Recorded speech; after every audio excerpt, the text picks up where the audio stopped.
I am talking about having the mindset of a person who understands that as long as you are living and breathing, there's more for you to learn.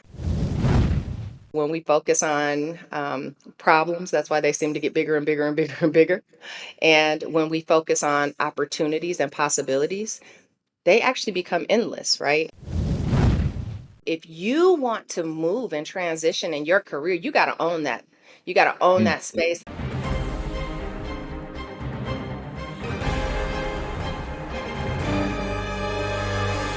Hello, listeners, and welcome back to the Science of Self, where you improve your life from the inside out.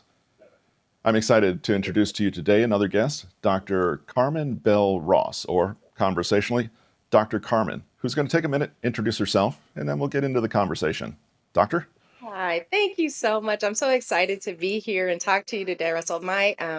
Yes, I am Dr. Carmen. That's what most people call me. And my company is SP Grace. And what we really do is leadership, career, and professional development solutions in government, business, and industry. But what we're really excited about is the work that we're doing with individuals on a more personal level. We're working with middle school, high school students, but also, this is the stuff we do with people throughout their entire careers to help them to navigate to the next level. So I'm really excited about being here. My background is in educational psychology largely, also business management, but I integrate all of that, and that all is the lens through which I see the world. So I'm really excited to talk to you all today.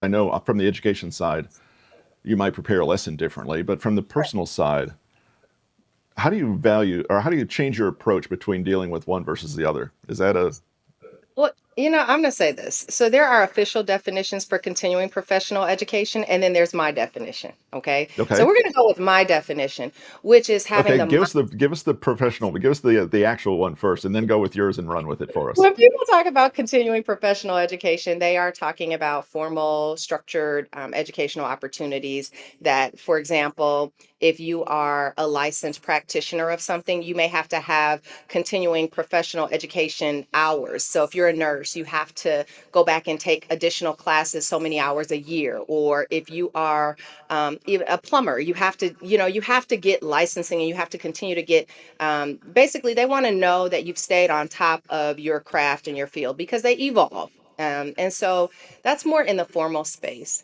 When I say it, I am talking about having the mindset of a person who understands that as long as you are living and breathing, there's more for you to learn. As long as you are here, there are new people born into this world every single day, which means that there's something new, there's somebody new, there's a new way of moving, operating, and existing in the world. And there's an opportunity for you to learn more, even in areas where you are an expert. So sometimes when people kind of get to a place where they think they have expertise in something or they have expertise in something, it's easy to kind of rest on that and say, I already know because I've got a lot of experience and I have a lot of formal knowledge or whatever the case may be. But the reality of it is that everything changes all the time. So when I talk about continuing education, I'm talking about having the mindset of a lifelong learner, having the mindset that there's always more to know about the world around you, the people around you, but also about yourself because you're changing in ways that you may not even realize every day. From your viewpoint, can you just give us the concept of the growth mindset and the what is the opposite?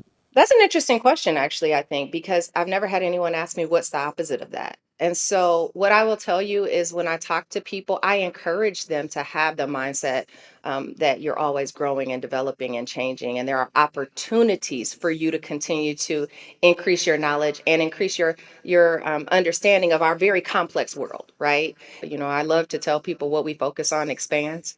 And so when we focus on problems, that's why they seem to get bigger and bigger and bigger and bigger. And when we focus on opportunities and possibilities, they actually become endless, right? And so I prefer that view of the world. I prefer the view of the world that says the opportunities, the possibilities for my life and for who I am and for my next step and my next phase are actually endless. And I think that's when you are in a space where you're open to real growth. And so, being a person who's not able to see through that lens, I think that can be very limiting. Yeah. So, here's the thing, we all have blind spots. You know why? Because we only see the world through the lens that we can see the world through. right? We only see ourselves through the lenses that we can see ourselves through. And so just being able to acknowledge, yes, I am human. And so therefore, by default, I've got some blind spots somewhere. I encourage you to ask questions of people who you admire. Somebody who is in your space, who knows you well, who you admire. Ask them, like, hey, do you think that I'm open minded, or how open do you think I am to seeing things differently? Or ask them some open-ended questions about you and how you engage. Open-ended questions tend to be good, again, with the people that you ask, but you need to ask people you trust too, right? People who have your best interests at heart.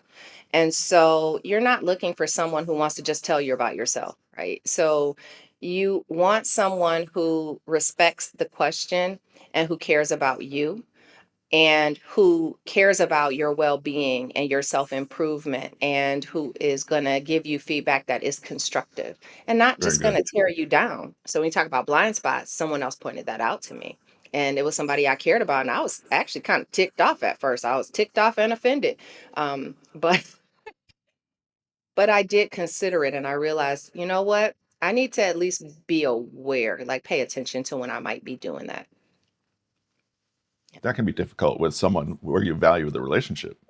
Absolutely. And I think when you're talking to people who you trust and who you want to help you, if you tell them, listen, I am working on myself in this area, I want to grow in this area, I want to move up in my career, I want to. I want to do things differently. Perhaps I'm not in a job that I love. Perhaps I'm not in the career that excites me when I wake up. And so I'm trying to move closer to that. And I'm looking to get insight on some of my blind spots. I'm looking to get insight on some areas that maybe I could work on. Let me tell you something. Having worked in leadership for so long, I often see that people get promoted to leadership because they're good at their job. Leadership is not the same as whatever skill you may have that makes you good at your job. If you're good at building seats and you are the best person in the world at building seats, and then I work in the auto industry a lot, so that's what my brain went to. But Okay. and then you get promoted because you're the best person at building seats, and they say now you're over 60 seat builders, right? That's a different skill set. Leadership is not the same. It is not the same. And so people get frustrated sometimes when they get promoted to one level of leadership and then they get stuck because they want to go further, and they can't understand why other people are given opportunities over them. But that's a blind spot, right? Because you haven't necessarily asked the right kinds of questions, like how good are you at engaging with people? How good are you at listening? How good are you at being empathetic? How good are you at showing people that you are authentic in your communications? And how good are you at mediating conflict? And all these other things that come along with being a people leader. And believe it or not, people who don't work with you can give you insight on that.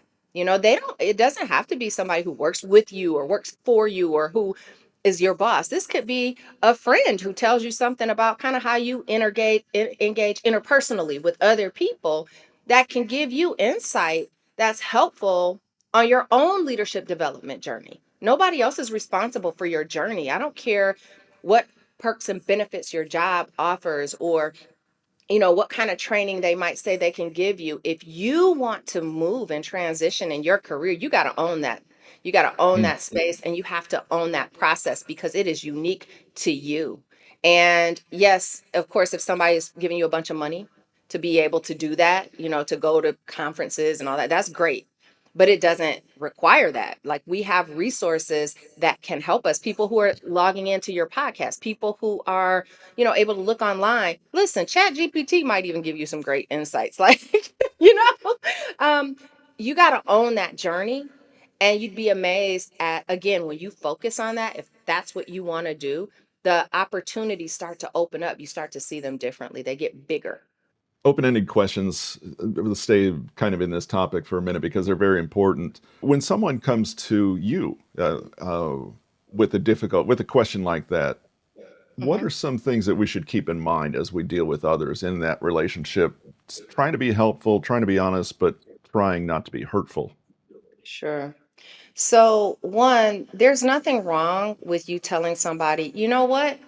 I would really, I want to answer that. Let me think about that a little bit Very good. and then get back to you. Because the urge, to just respond right away is not going to always give us the best insight. And we kind of ramble and we kind of are searching for our thoughts. And then later on, we might think of things. So there's nothing wrong with saying, give me a pause on that because I think that's a great question. And I want to be able to give you some helpful insight.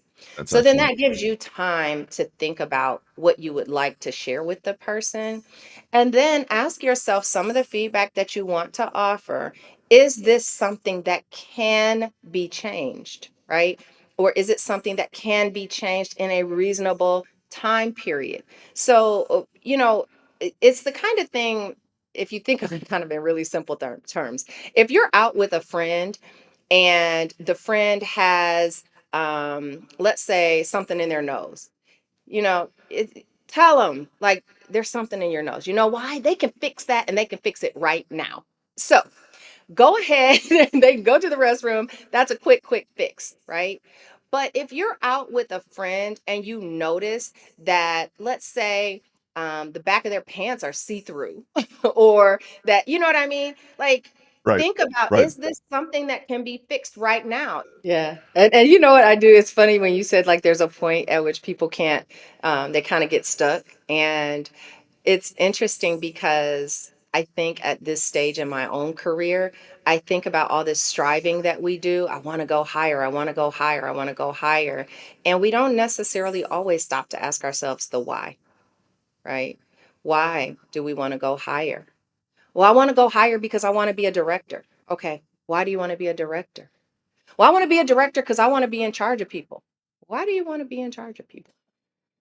Like, sometimes once you ask yourself, you know how they talk about the 5 whys? Like, once you dig deep enough, sometimes you might realize, like, maybe that's not exactly what I really, really want. Due to difficulties, the remainder of the program is incomplete. We present the video and audio as possible and apologize for the disruption. Tell us about your daughter.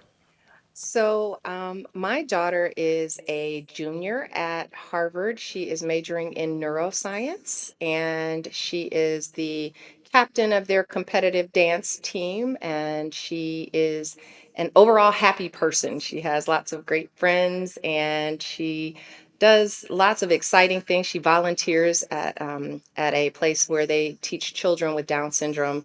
She teaches them sign Wow. language to help them communicate if they're nonverbal. So she's teaching the kids and the Wow. parents sign language, and she is currently decided that she wants to try out emergency medicine. So this summer she's getting her EMT license to work on the ambulance. I said, why would you do that? I'm like, that just sounds really dangerous. And like, you can get into med school without doing this. And she goes, no, mom, but every day is a great day to save lives. And I just want to do it. So she's just a great person. I love the person that I raised, not because she's accomplished and she's on this great path. She's doing research. She's like doing research on mouse brains, and she's going to be published in some academic journals and stuff like that. But I love that she's a good person who I actually really like as a human. So, you can't ask people about their Well, kids. We just go on and on and on and on, Russell. We get excited. absolutely. Congratulations to her and to you. Thank you. That's a lot of work to parent anybody. And when someone is that well adjusted and that successful, there's a lot of things that have to come back to their childhood and how they were raised, the way they were taught to make decisions. So many things involved there. So that's great to hear. Now, she's enrolled in Harvard, so obviously you are very familiar with the process, and that's part of your business approach. Did you do this before? Was your business involved in this before you went through it? I'm assuming you were very involved with her admissions to Harvard, or was it something that developed after seeing the process? So, actually, about 15 years ago, I was working for a company that they do like staff, and it's a global brand that people know, right? And I was in their speakers bureau. So I would travel to high schools and colleges talking to students about what to do for their next step in, in high school or college and career, right? So the whole goal was to help them get off to a great, strong start. And what I learned from that experience, particularly when it comes to the college admissions landscape and the things that I was talking to them about that at that time, which was based on the research that this company did, and the survey data they had from thousands and thousands and thousands of their employer partners. They had a great program. And what I realized then was you have to have a strategy for this thing. This is not the same admissions process that I went through 30 years ago, right? This is very, very different. And so I started to see that. And at that time, I decided I need a strategy for my kid so that we can shape her path all the way to college. And it wasn't about Harvard for me. It was about I want her to have all the choices that make sense for who she is. I want her to be happy and whole and into a career that gives her joy. And I want her to be able to call the shots and her to be empowered to decide what's next. I didn't want her to feel limited by the options she thought she had. And so, from that point, I started there. And it was really strictly about me helping her to navigate that space.